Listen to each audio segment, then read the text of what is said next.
kulan wacan saaxiibayaal soo dhawaada muuqaal cusub oo aan markaa ku eegi doono jawaab uu bixiyay Gareth Bale laacibkii hore kooxda kubadda cagta Real Madrid oo markaasi hadalhayn badan ka dhalisay baraha bulshada. Weeraryahankii hore ee kooxda kubadda cagta Real Madrid xulka qaranka walisna maaliyadeedu soo xirtay ee Gareth Bale ayaa jamaahiirta kooxdaasi kaga careysiiyay jawaab markaasi la xiriirta hogaamiyihii kooxda uu markaasi xifaltan ku kala dhaxeeyay Lionel Messi. dabcan ninka aan ka hadlayno waa Cristiano Ronaldo oo ay markaasi ka soo wada ciyaareen Real Madrid ninka reer Wales ee Bale. Gareth Bale ayaa Real Madrid markaasi kala soo tirsanaa Cristiano Ronaldo oo ah xidiga rikoorada ugu badan markaasi ka haysta tartanka xiisaha badan ee UEFA Champions League iyaga oo waliba 4 jeer ku soo wada guuleystay tartanka. sida markaasi lagu baahiyay muuqaal la soo dhigay barta Twitter-ka, Gareth Bale oo markaasi la weydiinayay ciyaaryahanka uu u arko midka ugu fiicnaa ee abid markaa ku soo guuleystay Champions League ayaa jawaabtii uu bixiyay waxa ay markaa aad uga careysiisay taageerayaasha kooxda kubadda cagta ee Real Madrid. Bale ayaana jawaabtiisu waxa ay markaasi ka dhignayd in ninkii ugu fiicnaa ee koobka Champions League ku guuleysta uu yahay Lionel Messi.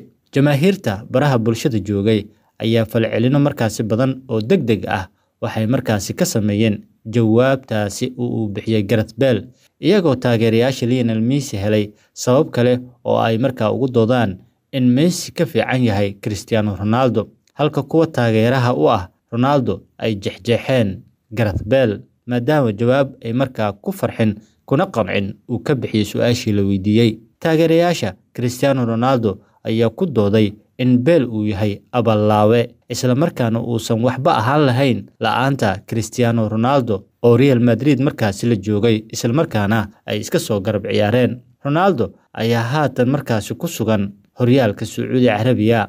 Messi ayaa dhawaan isna waxa uu xaqiijiyay inuu Mareykanka markaasi u socdo halka Gareth Bale uu gabi ahaanba markaasi kubadda cagta ka fariistay. marka laga hadlayo tartanka xiisaha badan ee UEFA Champions League, Cristiano Ronaldo waxa uu markaasi ku guuleystay 5 jeer tartankan. 1 jeer wuxuu kula guuleystay kooxda kubadda cagta ee Manchester United sanadkii 2008 halka Real Madridna uu la qaaday 4 jeer 2014, 16, 17 iyo sidoo kale 18. Messi ayaa isagu wuxuu xirfadiisa kubadda cagta inta jeer uu Champions League ku guuleystay uu la qaaday kooxda kubadda cagta ee Barcelona waxaana markaasi uu ku guuleystay 4 jeer tartanka xiisaha badan ee UEFA Champions League.